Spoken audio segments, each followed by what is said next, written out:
आज का जो हमारा टॉपिक है वो है केमिकल प्रॉपर्टीज ऑफ बेस। उसके अंदर फर्स्ट हम स्टडी कर रहे हैं बेटा रिएक्शन विद मेटल्स। हेडिंग डालेंगे बेटा रिएक्शन विद मेटल्स।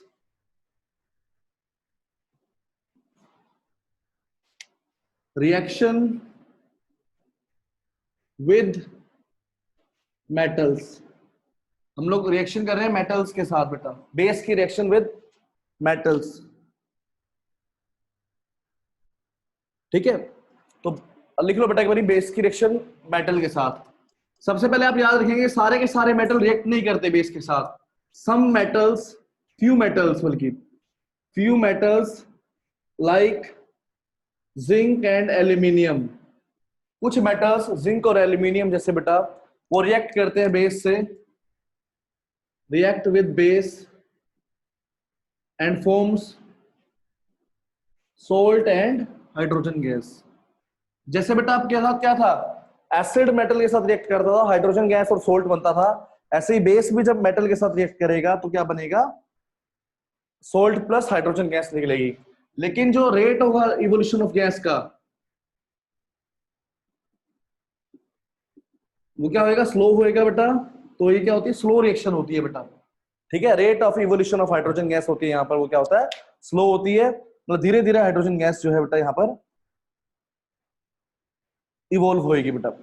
कैसे होता है, आपके लिए एक फॉर्मूला आपको पता होना चाहिए, जिंकेट और एल्यूमिनेट।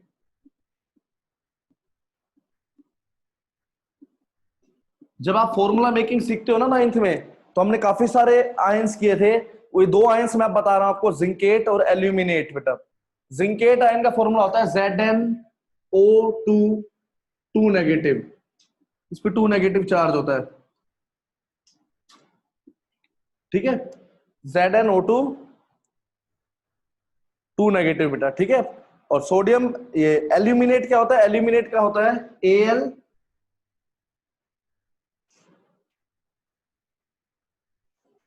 Al2 1 नेगेटिव बेटा, AlO2 1 नेगेटिव। एक है एल्यूमिनेट, एक है हमारे पास क्या है बेटा, जिंकेट। ये आयंस आपको पता होने चाहिए, ZnO2 2 नेगेटिव। ठीक है, और एल्यूमिनेट बेटा AlO2 1 नेगेटिव। राइट, ये आपको याद होने चाहिए बेटा दोनों।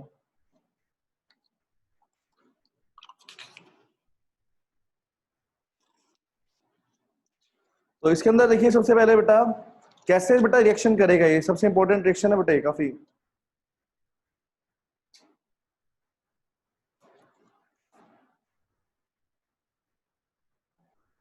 हाँ, रिएक्शन देखते हैं बेटा कैसे करेगा। समझो बेटा कैसे होगा। जिंकेट और एल्यूमिनेट हमें पता लग गया। जैसे अब हमारे पास जिंक है और बेस ले लिया हमने NaOH, जिंक के साथ हम NaOH की रिएक्शन करें, होगा क्या यहाँ पर, सोडियम और जिंक, यहां से सोल्ट बनेगा बेटा। इन सब से एक सोल्ट बनेगा, सोल्ट का नेम होता है Na। सोडियम जिंकेट बनेगा, सोडियम की वैलेंसी होती है 1, जिंकेट बताया था ZnO2, उसकी होती है 2 नेगेटिव। तो क्या बनेगा बेटा, Na2ZnO2 बेटा। ये बनेगा सोल्ट बेटा। दोबारा बताता हूँ क्या हुआ यहाँ पर, याद रखनी पड़ेगी रिएक्शन बेटा, थोड़ी सी टफ है लेकिन बार बार ही पढ़ोगे तो रिएक्शन समझ आ जाएगी बेटा। क्या है, हमारे पास सोडियम की रिएक्शन कर रहे हैं हम लोग, हम लोग जिंक की रिएक्शन कर रहे हैं किसके साथ, बेस के साथ, NaOH के साथ। होगा क्या, मैंने आपको बताया कि सोडियम, पहले जिंक और ऑक्सीजन ना आपस में कंबाइन हो जाते हैं और जिंकेट आयन बनाते हैं। उसका फॉर्मूला होता है बेटा ZnO2 2 नेगेटिव, और Na साथ है बेटा, तो Na की वैलेंसी होती है 1 पॉजिटिव। क्रॉस ओवर करेंगे तो क्या बनेगा, Na2ZnO2। ये कंपाउंड बनेगा यहाँ पर जिसका नेम है बेटा Na2ZnO2।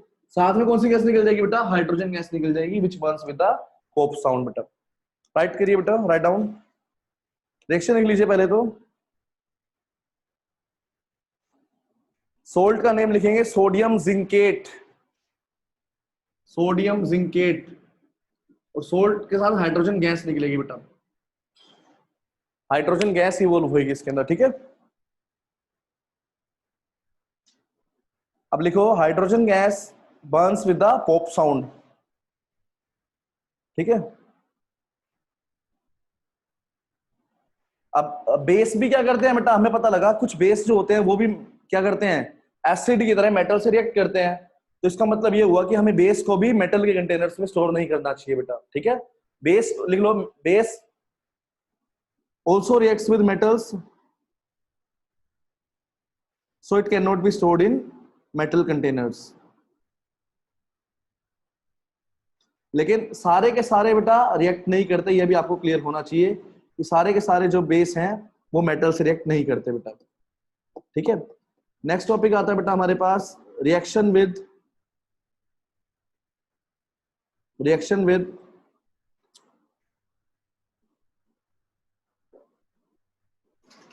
Acids. Reaction with acids बेटा, रिएक्शन विद मेटल आ गया समझ में। बेस की रिएक्शन एसिड से हम लोग पहले भी कर चुके हैं बेटा। क्या बोलते हैं एसिड और बेस की रिएक्शन को? न्यूट्रलाइजेशन रिएक्शन बेटा, बहुत बारी हो गया है। तो रिएक्शन विद एसिड्स, पहले एसिड के अंदर लिखा था रिएक्शन विद बेस, बेस के अंदर लिख दिया रिएक्शन विद एसिड्स। क्या बोलेंगे इस रिएक्शन को? न्यूट्रलाइजेशन रिएक्शन बोलेंगे, न्यूट्रलाइजेशन रिएक्शन बोलेंगे बेटा। इसमें होता क्या है, जैसे हमारे पास मैंने ले लिया NaOH बेस है बेटा, हमारे पास HCl एसिड ले लिया, एक्वस लेना होता है दोनों को बेटा। होगा क्या, OH और H मिलके H2O और NaCl मिलके NaCl बना देगा, राइट। उसके बाद हमारे पास आता है बेटा सेकंड रिएक्शन, लिख लो। जैसे NaOH है प्लस में ये वीक एसिड है बेटा, तो आपको पता भी होना चाहिए कौन से टाइप का सोल्ट बनता है बेटा वैसे आपको, लेकिन चलो वो अभी आगे पता लग जाएगा सॉल्ट के कौन कौन से टाइप होते हैं अलग अलग। तो यहां पर क्या बनेगा बेटा, यहां से OH निकल जाएगा, यहां से H निकल जाएगा, OH और H मिलके H2O और सोल्ट बनेगा CH3COO प्लस में H2O, ठीक है। अच्छा ये क्या स्ट्रॉन्ग बेस होता है, आपको पता होगा NaOH। ये क्या बेटा, वीक एसिड है एक तरह का। वीक एसिड और स्ट्रॉन्ग मिल्क बेस मिलके क्या बनाएगा, सोल्ट। कैसा नेचर का होगा, स्ट्रॉन्ग बेस है वीक एसिड है, तो बेस बनेगा ना स्ट्रॉन्ग बेटा। स्ट्रॉन्ग बेस रहता तो जो सोल्ट बनेगा वो क्या होएगा, बेसिक सोल्ट होएगा। जो सोल्ट होएगा हमारे पास वो कैसे होएगा, बेसिक होएगा, बिकॉज स्ट्रॉन्ग ज्यादा बेस है बेटा इसलिए, ठीक है। अगर मैं बात करूं, जैसे ये है एक वीक बेस ले लिया मैंने NH4OH, ये वीक बेस होता है बेटा, ये वीक बेस है हमारे पास। और मैं HCl ले लिया जो क्या है, स्ट्रॉन्ग एसिड है बेटा, स्ट्रॉन्ग एसिड ले लिया। होगा क्या इस केस में, H यहां से OH यहां से H2 बन गया और साथ में NH4Cl। ये जो सोल्ट है बेटा वीक बेस है, स्ट्रॉन्ग एसिड है, तो एसिडिक सोल्ट होगा बेटा ये हमारे पास। तो आपके दो टाइप के आपको सोल्ट तो पता लगे, एक तो बेसिक सोल्ट होता है और एक एसिडिक सोल्ट होता है। बेसिक सोल्ट कैसे बनता है, स्ट्रॉन्ग बेस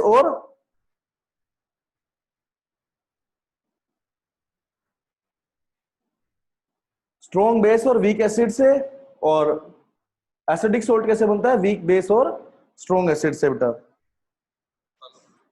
अमित जी का फोन आया था आपको। चलिए आगे देखते हैं बेटा। इसके बाद आप लोग बताना मुझे रिएक्शन में बेटा, मैं तो देता हूं आपको रिएक्शंस करने के लिए कैसे होगा, देखिए। और सोल्ट का नेचर भी बताना बेटा।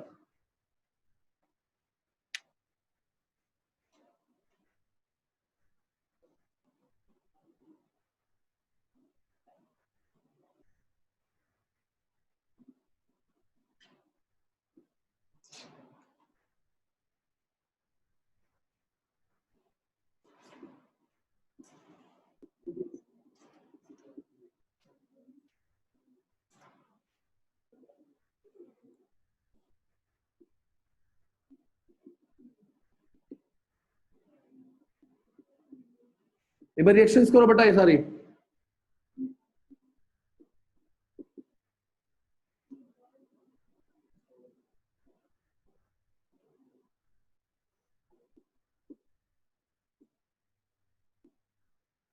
करो बेटा एक रिएक्शंस को कंप्लीट करिए फास्ट।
ये बताओ बेटा, पांचों छह की छह रिएक्शंस बताना, और इनके सोल्ट की टाइप भी बतानी है आपने बेटा साथ में, सोल्ट कौन से टाइप का है इनमें इसके अंदर बेटा।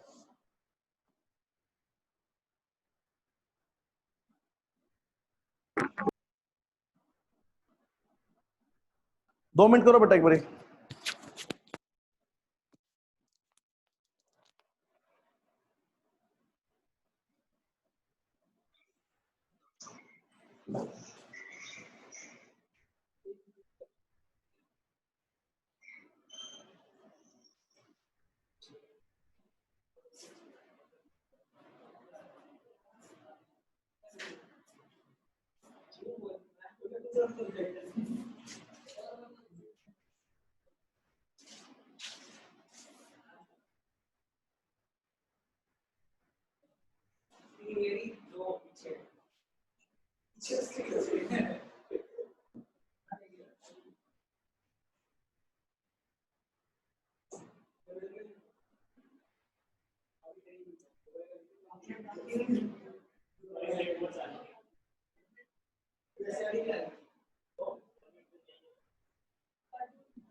हाँ सेम है। हो गया सर।